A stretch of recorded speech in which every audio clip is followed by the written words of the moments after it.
पूर्णिमा व्रत कथा। द्वापर युग में एक समय की बात है कि यशोदा जी ने कृष्ण से कहा, हे कृष्ण, तुम सारे संसार के उत्पन्नकर्ता, पोषक तथा उसके संहार करता हो। आज कोई ऐसा व्रत मुझसे कहो जिसके करने से मृत्युलोक में स्त्रियों को विधवा होने का भय न रहे तथा यह व्रत सभी मनुष्यों की मनोकामनाएं पूर्ण करने वाला हो। श्री कृष्ण कहने लगे, हे माता, तुमने अति सुंदर प्रश्न किया है। मैं तुमसे ऐसे ही व्रत को सविस्तार कहता हूँ। सौभाग्य की प्राप्ति के लिए स्त्रियों को 32 पूर्णमासियों का व्रत करना चाहिए। इस व्रत के करने से स्त्रियों को सौभाग्य संपत्ति मिलती है। यह व्रत अचल सौभाग्य देने वाला एवं भगवान शिव के प्रति मनुष्य मात्र की भक्ति को बढ़ाने वाला है। यशोदा जी कहने लगी, हे कृष्ण, सर्वप्रथम इस व्रत को मृत्युलोक में किसने किया था, इसके विषय में विस्तार पूर्वक मुझसे कहो। श्री कृष्ण जी कहने लगे कि इस भूमंडल पर एक अत्यंत प्रसिद्ध राजा चंद्रहास से पालित अनेक प्रकार के रत्नों से परिपूर्ण कातिका नाम की एक नगरी थी। वहां पर धनेश्वर नाम का एक ब्राह्मण था और उसकी स्त्री अति सुशीला रूपवती थी। दोनों ही उस नगरी में बड़े प्रेम के साथ रहते थे। घर में धन धान्य आदि की कमी नहीं थी। उनको एक बड़ा दुख था कि उनके कोई संतान नहीं थी। इस दुख से वह अत्यंत दुखी रहते थे। एक समय एक बड़ा तपस्वी योगी उस नगरी में आया। वह योगी उस ब्राह्मण के घर को छोड़कर अन्य सब घरों से भिक्षा लाकर भोजन किया करता था। रूपवती से वो भिक्षा नहीं लिया करता था। उस योगी ने एक दिन रूपवती से भिक्षा न लेकर किसी अन्य घर से भिक्षा लेकर गंगा किनारे जाकर भिक्षान को प्रेमपूर्वक खा रहा था कि धनेश्वर ने योगी का ये सब कार्य किसी प्रकार से देख लिया।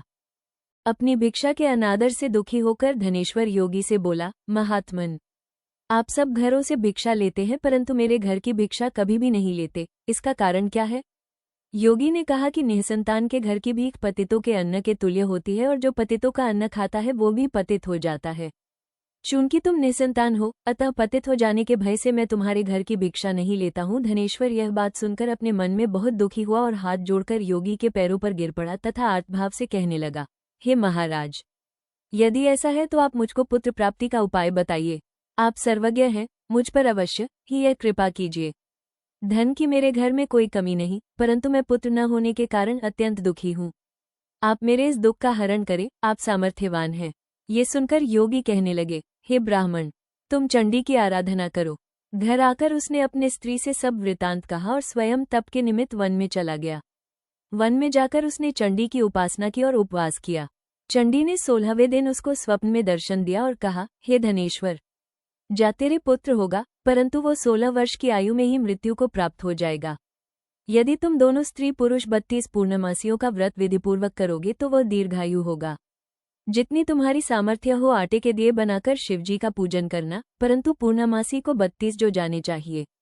प्रातःकाल हाने पर इस स्थान के समीप ही तुम्हें एक आम का वृक्ष दिखाई देगा। उस पर तुम चढ़कर एक फल तोड़कर शीघ्र अपने घर चले जाना। अपनी स्त्री से सब वृतांत कहना। ऋतु स्नान के पश्चात वो स्वच्छ होकर श्री शंकर जी का ध्यान करके उस फल को खा लेगी। तब शंकर भगवान की कृपा से उसको गर्भ हो जाएगा। जब वो ब्राह्मण प्रातःकाल उठा तो उसने उस स्थान के पास ही एक आम का वृक्ष देखा जिस पर एक अत्यंत सुंदर आम का फल लगा हुआ था। उस ब्राह्मण ने उस आम के वृक्ष पर चढ़कर उस फल को तोड़ने का प्रयत्न किया, परंतु वृक्ष पर कई बार प्रयत्न करने पर भी वो न चढ़ पाया। तब तो उस ब्राह्मण को बहुत चिंता हुई और विघ्न विनाशक श्री गणेश जी की वंदना करने लगा। हे दयानिधे, अपने भक्तों के विघ्नों का नाश करके उनके मंगल कार्य को करने वाले, दुष्टों का नाश करने वाले, रिद्धि सिद्धि के देने वाले, आप मुझ पर कृपा करके इतना बल दे कि मैं अपने मनोरथ को पूर्ण कर सकूं। इस प्रकार गणेश जी की प्रार्थना करने पर उनकी कृपा से धनेश्वर वृक्ष पर चढ़ गया और उसने एक अति सुंदर आम का फल देखा। उसने विचार किया कि जो वरदान से फल मिला था वो ये है और कोई फल दिखाई नहीं देता। उस धनेश्वर ब्राह्मण ने जल्दी से उस फल को तोड़कर अपनी स्त्री को लाकर दिया और उसकी स्त्री ने अपने पति के कथनानुसार उस फल को खा लिया और वो गर्भवती हो गई।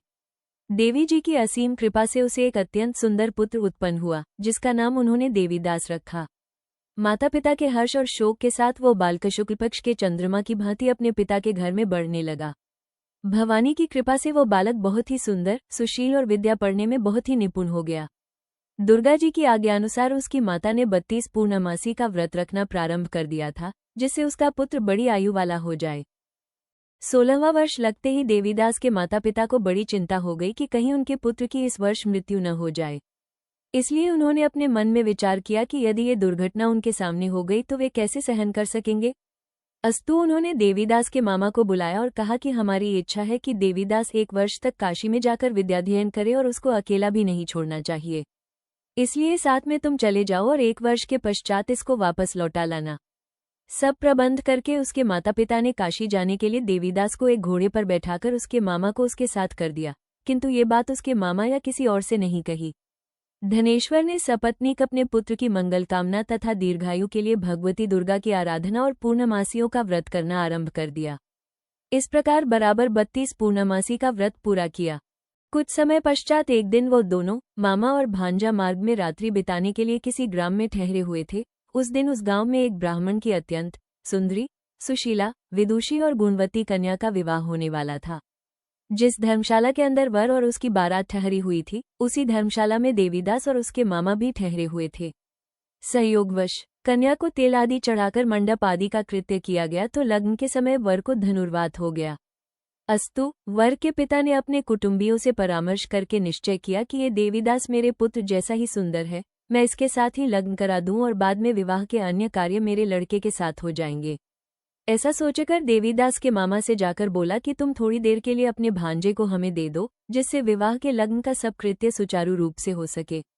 तब उसका मामा कहने लगा कि जो कुछ भी मधुपक आदि कन्यादान के समय वर को मिले वो सब हमें दे दिया जाए, तो मेरा भांजा इस बारात का दूल्हा बन जाएगा।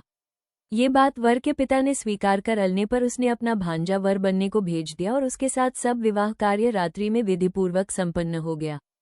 पत्नी के साथ वो भोजन न कर सका और अपने मन में सोचने लगा कि न जाने ये किसी स्त्री होगी। वो एकांत में इसी सोच में गर्म निश्वास छोड़ने लगा तथा उसकी आंखों में आंसू भी आ गए। तब वधू ने पूछा कि क्या बात है, आप इतने उदासीन व दुखी क्यों हो रहे हैं? तब उसने सब बातें जो वर के पिता व उसके मामा में हुई थी उसको बतला दी। तब कन्या कहने लगी कि यह ब्रह्म विवाह के विपरीत हो कैसे सकता है। देव, ब्राह्मण और अग्नि के सामने मैंने आपको ही अपना पति बनाया है, इसलिए आप ही मेरे पति हैं। मैं आपकी ही पत्नी रहूंगी, किसी अन्य की कदापि नहीं। तब देवीदास ने कहा, ऐसा मत करिए क्योंकि मेरी आयु बहुत थोड़ी है, मेरे पश्चात आपकी क्या गति होगी इन बातों को अच्छी तरह विचार लो। परंतु वो दृढ़ विचार वाली थी, बोली कि जो आपकी गति होगी वही मेरी गति होगी। हे स्वामी, आप उठिए और भोजन करिए, आप निश्चय ही भूखे होंगे। इसके बाद देवीदास और उसकी पत्नी दोनों ने भोजन किया तथा शेष रात्रि वे सोते रहे। प्रातःकाल देवीदास ने अपनी पत्नी को 3 नगों से जड़ी हुई एक अंगूठी दी, एक रुमाल दिया और बोला, हे प्रिये, इसे लो और संकेत समझकर स्थिर चित हो जाओ। मेरा मरण और जीवन जानने के लिए एक पुष्पवाटिका बना लो, उसमें सुगंधी वाली एक नव मल्लिका लगा लो, उसको प्रतिदिन जल से सिंचा करो और आनंद के साथ खेलो कूदो तथा उत्सव मनाओ। जिस समय और जिस दिन मेरा प्राणांत होगा ये फूल सूख जाएंगे और जब ये फिर हरे हो जाए तो जान लेना कि मैं जीवित हूँ। ये बात निश्चय करके समझ लेना, इसमें कोई संशय नहीं है। ये समझाकर वह चला गया। प्रातःकाल होते ही वहां पर गाजे बाजे बजने लगे और जिस समय विवाह के कार्य समाप्त करने के लिए वर तथा सब बाराती मंडप में आए तो कन्या ने वर को भली प्रकार से देखकर अपने पिता से कहा कि यह मेरा पति नहीं है, मेरा पति वही है जिसके साथ रात्रि में मेरा पाणी ग्रहण हुआ था, इसके साथ मेरा विवाह नहीं हुआ है। यदि यह वही है तो बताए कि मैंने इसको क्या दिया। मधुपक और कन्यादान के समय जो मैंने भूषण आदि दिए थे उन्हें दिखाए तथा रात में मैंने क्या गुप्त बातें कही थी वो सब सुनाए। पिता ने उसके कथनानुसार वर को बुलवाया। कन्या की यह सब बातें सुनकर वो कहने लगा कि मैं कुछ नहीं जानता। इसके पश्चात लज्जित होकर वो अपना सा मुंह लेकर चला गया और सारी बारात भी अपमानित होकर वहां से लौट गई। भगवान श्री कृष्ण बोले, हे माता, इस प्रकार देवीदास काशी विद्याध्ययन के लिए चला गया। जब कुछ समय बीत गया तो काल से प्रेरित होकर एक सर्प रात्रि के समय उसको डसने के लिए वहां पर आया। उस विषधर के प्रभाव से उसके शयन का स्थान चारों ओर से विष की ज्वाला से विषैला हो गया, परंतु व्रतराज के प्रभाव से उसको काटने न पाया क्योंकि पहले ही उसकी माता ने 32 पूर्णिमा का व्रत कर रखा था। इसके बाद मध्याह्न के समय स्वयं काल वहां पर आया और उसके शरीर से उसके प्राणों को निकालने का प्रयत्न करने लगा, जिससे वो मूर्छित होकर पृथ्वी पर गिर पड़ा। भगवान की कृपा से उसी समय पार्वती जी के साथ श्रीशंकर जी वहां पर आ गए।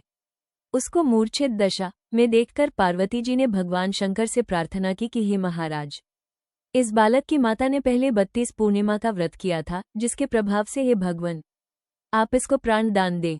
भवानी के कहने पर भक्त वत्सल भगवान श्री शिव जी ने उसको प्राण दान दे दिया। इस व्रत के प्रभाव से काल को भी पीछे हटना पड़ा और देवीदास स्वस्थ होकर बैठ गया। उधर उसकी स्त्री उसके काल की प्रतीक्षा किया करती थी। जब उसने देखा कि उस पुष्प वाटिका में पत्र पुष्प कुछ भी नहीं रहे तो उसको अत्यंत आश्चर्य हुआ, और जब वो वैसे ही हरी भरी हो गई तो वो जान गई कि वो जीवित हो गए हैं। ये देखकर वो बहुत प्रसन्न मन से अपने पिता के कहने लगी कि पिताजी, मेरे पति जीवित हैं, आप उनको ढूंढिए। जब 16वां वर्ष व्यतीत हो गया तो देवीदास भी अपने मामा के साथ काशी से चल दिया। इधर उसे श्वसुर उसको ढूंढने के लिए अपने घर से जाने वाले ही थे कि वो दोनों मामा भांजा वहां पर आ गए। उसको आया देखकर उसका श्वसुर बड़ी प्रसन्नता के साथ अपने घर में ले आया। उस समय नगर के निवासी भी वहां इकट्ठे हो गए और सबने निश्चय किया कि अवश्य ही इसी बालक के साथ इस कन्या का विवाह हुआ था। उस बालक को जब कन्या ने देखा तो पहचान लिया और कहा कि यह तो वही है जो संकेत करके गया था। तदुपरांत सभी कहने लगे कि भला हुआ जो यह आ गया, और सब नगरवासियों ने आनंद मनाया।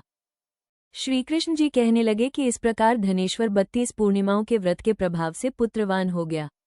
जो भी स्त्रियां इस व्रत को करती हैं वे जन्म जन्मांतर में वैधव्य का दुख नहीं भोगती और सदैव सौभाग्यवती रहती हैं। यह मेरा वचन है, इसमें कोई संदेह नहीं। यह व्रत पुत्र पौत्रों को देने वाला तथा संपूर्ण मनोकामनाओं को पूर्ण करने वाला है। 32 पूर्णिमाओं के व्रत करने से व्रती की सब इच्छाएं भगवान शिव जी की कृपा से पूर्ण हो जाती हैं। बोलो लक्ष्मी नारायण की जय।